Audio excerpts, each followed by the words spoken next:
back at the Makahari Convention Center, some 20 kilometers from downtown Tokyo, day one of the 1994 World Figure Skating Championships.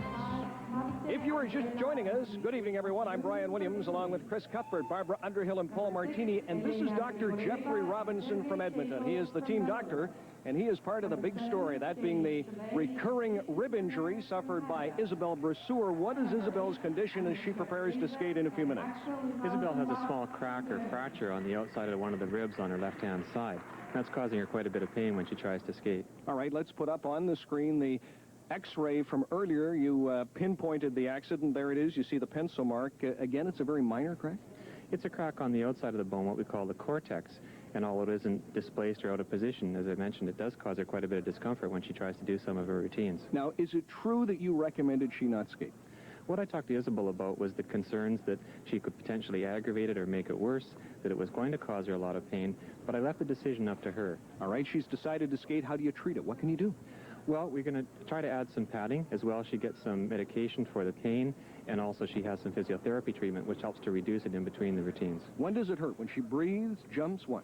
It hurts almost with anything that she does, but particularly when Lloyd grabs her in the throws or in the lifts, and it causes her a lot of discomfort when he's putting pressure on the area that's sore. Dr. Jeff Robinson from Edmonton, thank you. Very quickly, let's return to Barbara Underhill and Paul Martini.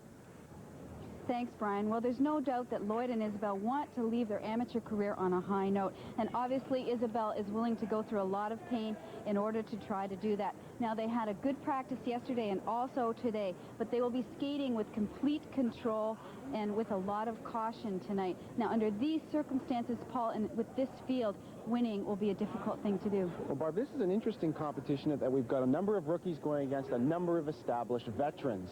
There are two junior world champions here representing the junior talent. They go against the likes of Vatsil and Stoyer, who were the silver medalists here last year at the World Championships. You have to also factor in Kovrakova and Novotny, who were silver medalists from 2 years ago, and we can't forget the Americans, Mino and Sands. So what we've got is a competition where after the first couple of places, it's virtually wide open. And Barb, as we look at the list of events in tonight's technical program, do you think there's one particular event that's going to make the difference?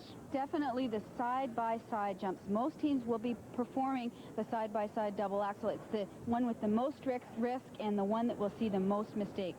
Well, perhaps it's going to be the consistent performance and not necessarily the brilliant performance that comes out on top here tonight. Chris?